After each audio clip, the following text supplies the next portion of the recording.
Hey, what's going on, guys? It's Jack, back again to bring you the 10.05 Discipline Priest changes. What's going on with the spec? How is it going to be changing, and how best can you prepare? Going over, initially what I'm going to be doing is I'm going to start running through the different changes that are already on the patch notes and everything like that. 10.05 is going to be this coming Tuesday, so I believe it's going to be the 24th of January. And then I'm going to go over some of the talent builds that I've been kind of messing around with, what I think might actually be good, what might be worth utilizing, and then start going over some of the gameplay and the changes, particularly for Mythic Plus. Lots and lots and lots of new changes coming into the mix. Petrifying Scream is a choice node between it and Psychic Scream cooldown reduction. It allows enemies to now tremble in place instead of fleeing in fear. Just, generally good utility that you're able to have on hand. Surge of Light now properly triggers from all healing spells. All kinds of fun stuff.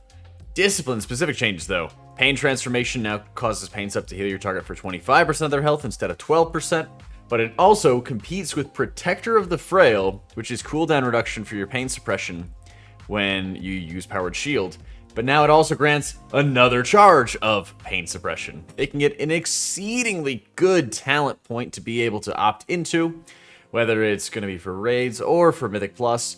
Having another 40% damage reduction that you can grant to a target is extremely, extremely good. And just as we saw with like the Holy Priest angle, having a second charge of a resource like Miracle Worker is really good when you play with a lot of cooldown reduction. And since Disc is naturally taking advantage of really chunky shields this expansion, you're going to get a lot of value out of pain suppression and be able to bank up that charge and start earning credit towards the next one as well.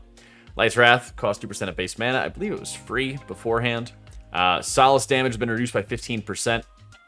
The baseline cost of Mind Blast is now 1.6% instead of 2.5%. Painful Punishment's gotten a buff. That's the extended duration of Shadow Pain or Purge the Wicked whenever you have a Bolt of Penance hit the target. So it's been doubled in strength. Embrace Shadow increases the duration of Shadow Covenant by 8 seconds. There's these two options. You have Embrace Shadow for longer Shadow Covenant duration, or this other one, Twilight Corruption, which increases the damage and healing of Shadow spells by an additional 10%. So you can either choose between having a stronger overall Shadow Covenant or a longer overall Shadow Covenant, because the baseline Shadow Covenant now converts Penance to a Shadow spell, and this is a massive one, and we're going to talk about it a lot when we go into talents and gameplay. Now you're going to have Divine Star, Halo, and Penance naturally get turned into Shadow spells. Really, really big to note. Stolen Psyche, this was a talent point right below Shadow Covenant that caused your Atonement healing from Mind Blast alone to heal for more. Now its Atonement heals for more when activated by Shadow spells. So that would include Divine Star, Halo, and Penance now during Shadow Covenant. Train of Thought now causes Powered Solace to trigger cooldown reduction for Penance in addition to Smite. You're going to see a lot of these. Solace interacts with Blaze of Light. Wheel and Woe now interacts with Solace as well. This is a big one, and we're going to talk about it from a raid perspective as well. Wrath Unleashed, also increasing the damage of Powered Solace. Harsh Discipline also can be triggered from Solace, but also Mind Blast.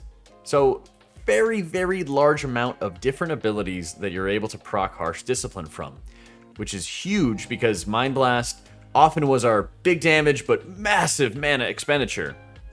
Now you're naturally able to build up Harsh Discipline without having to sit there and spam your weakest and cheapest ability before you could really do a lot of healing. Right? It's no longer tracked through Smite and instead appears on the personal resource display, so you can kind of track your stats that way. Cool. Void Summoner, which is the cooldown reduction for your Mindbender, now triggers from Solace in addition to Smite. I don't believe it's actually listed here, but the cooldown reduction that you get out of Mind Games is also triggered by Powered Solace.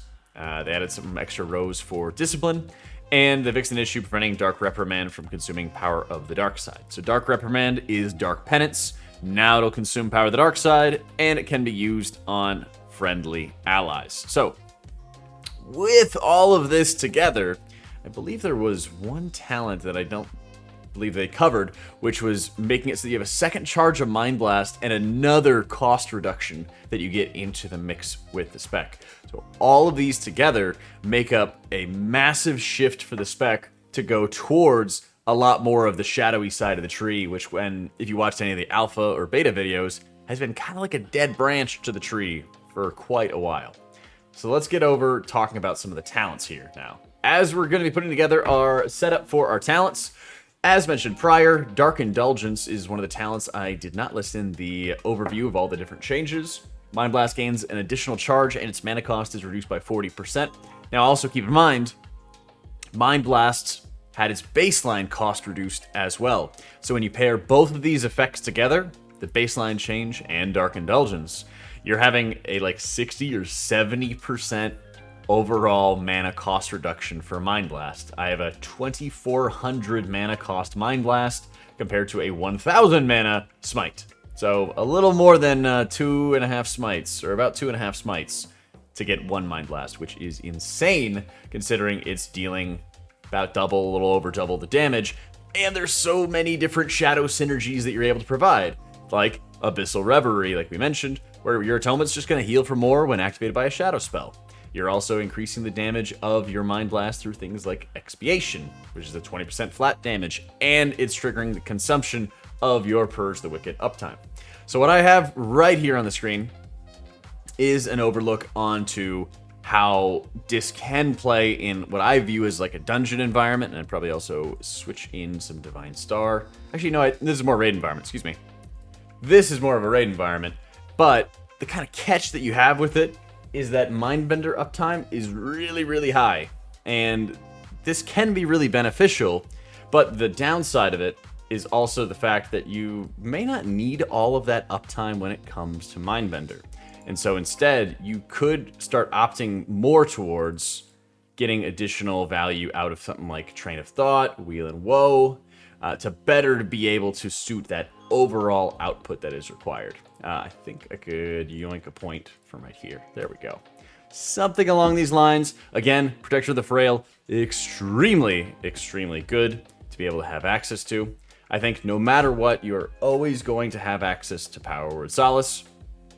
But for something from like a raid style build, I think that you could take advantage of something like Blaze and Wheel and Woe, because keep in mind, those Penance Bolts are also going to buff the damage that you have out of...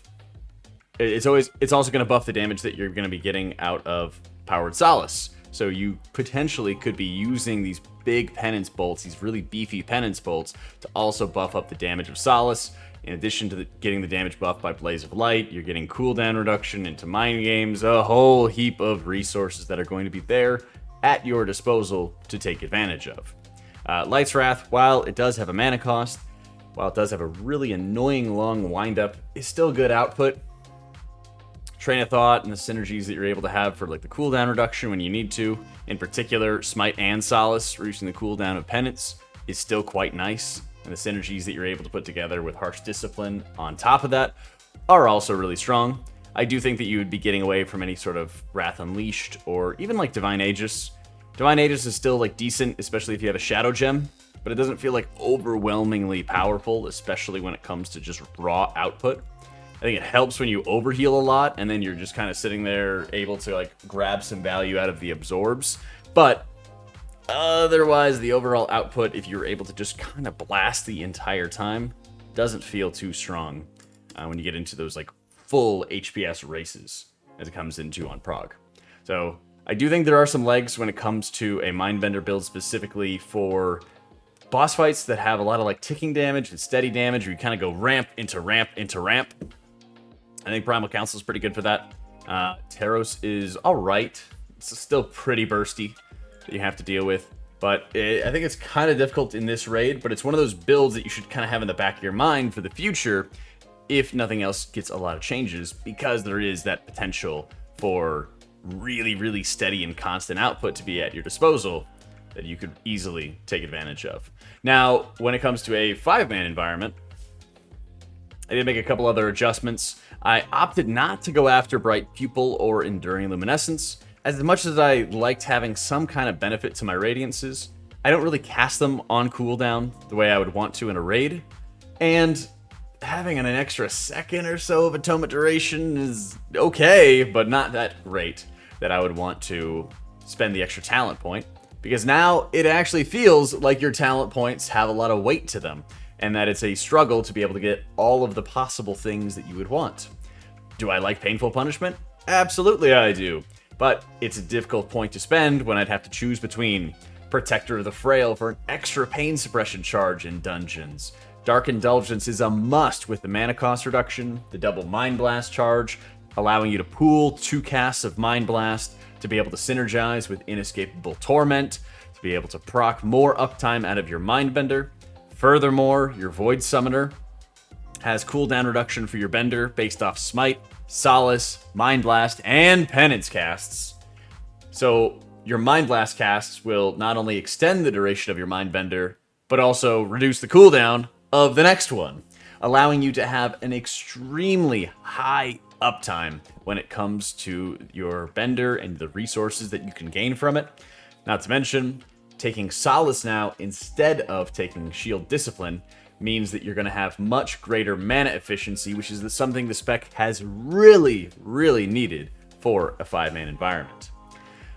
All else being said, I do like taking Train of Thought. Once again, that synergy you get with Harsh Discipline seems really good. This seems to be around what I want to run when it comes to Mythic Plus. I kind of just had Light's Wrath as a route to get to Blaze. Now I don't have to worry about that because Revel and Purity sort of connects you. But Harsh Discipline's still really good. Expiation's still really good. And this new Mindbender segment is also very powerful. So it's a little challenging to be able to get into something like Blaze or Wheel and Woe the way I had before. I do think that Aegis of Wrath falls off already on live servers today, and I think it really falls off in comparison to the Mindbender build going forward. It's not going to be as mana efficient. You're extremely vulnerable once your shields are consumed and don't really have a lot of follow-up behind it. As a result, I think that you can much more aggressively take advantage of Shadow Covenant because your damage is going to be heightened by having Mindbender and Inescapable Torment damage frequently, but it's also going to mean more melee strikes out of the Bender to regen mana for you, more cooldown reduction to increase the uptime, synergizing with things like Solace, which are going to proc Harsh Discipline, Train of Thought, just everything across the board. You might notice that I opted not to go after Twilight Equilibrium. Since Shadow Covenant turns Penance into a holy spell, as well as Divine Star, you're really kind of loose for holy spells to cast, or you're running low, I should say, for holy spells to cast in a dungeon environment, which makes it a lot more difficult to be able to properly Twilight Equilibrium weave. As a result, I think you could probably just run with Twilight Corruption, and instead of having a longer Shadow Covenant duration, you instead just have a punchier one, giving you a 7-second window to cast your Mind Blasts, cast Divine Star, cast your Penance, maybe Schism as well, depending on how much haste you're able to have. All of those together to just put together a nice burst of damage and a powerful punch to be able to top people off. And then you have the Mindbender kind of on the back end working for some steady damage, for some steady output. Unfortunately, Inescapable Torment is still not providing AoE atonement. It is intended, that's just how AoE damage spells work, unfortunately. But I was really hoping that something like that would have been adjusted or made it through, because that would be really, really fun to play around. I did not mention a lot of it, but from the class tree angle, Manipulation, the cooldown reduction for Mind Games, also works with Solace. The Fear cooldown reduction in Psychic Voice is now a choice node between that and Petrifying Scream, allowing targets to flee in place. This is actually really convenient in a lot of different dungeons where you need to provide certain stops. It's really good as well when it comes to Spiteful, because Spiteful can kind of get feared into other mobs, or they can kind of get feared into the player that you're trying to protect. It can just cause all kinds of problems. Whenever you have to deal with, like, cats, for example, jumping on you in Court of Stars, you might want to fear them to stop the pounce effect if you can't dodge it.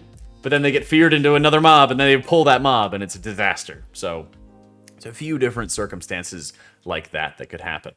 Vamp Embrace is now off the global cooldown, allowing you to effectively just macro this into Shadow Covenant in areas that you would want to. Probably in a raid, you would not want to macro it into like a regular ramp. You might want to use it for like a mini ramp for a bit of extra healing power. Something to consider there. It's a lot easier to have 15 seconds worth of damage abilities for shadow spells when Penance is now a shadow spell and you can double tap Mind Blast or obviously weave between them as needed. That makes a whole world of difference. But there's also a choice node here instead, which with Sanguine Teachings to increase your leech by, I believe it's 3%.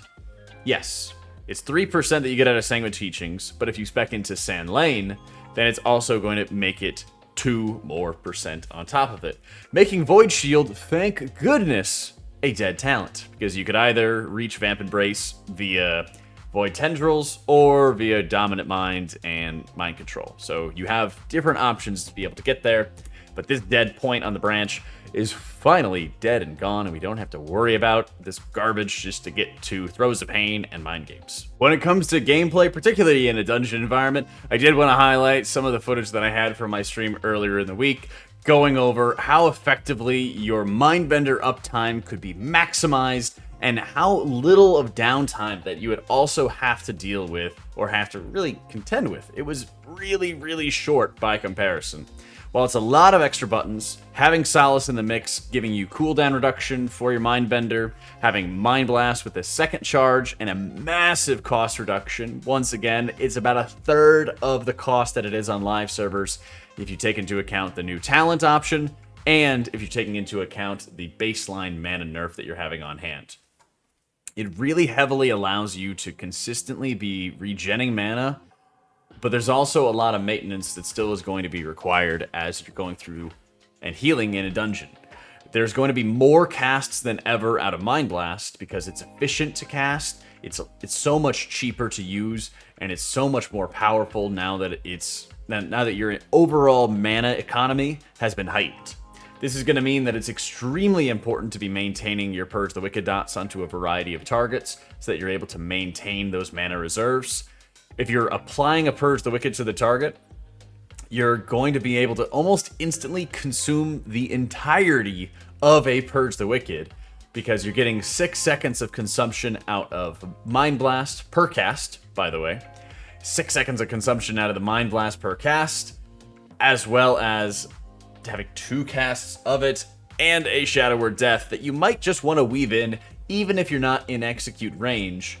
Assuming you're not going to be in execute range for the next 20 or so seconds, you could still rip it to trigger the expiation damage, to trigger the cast of Inescapable Torment for more AoE, and just more uptime, more regen that you're going to be able to have out of your Bender.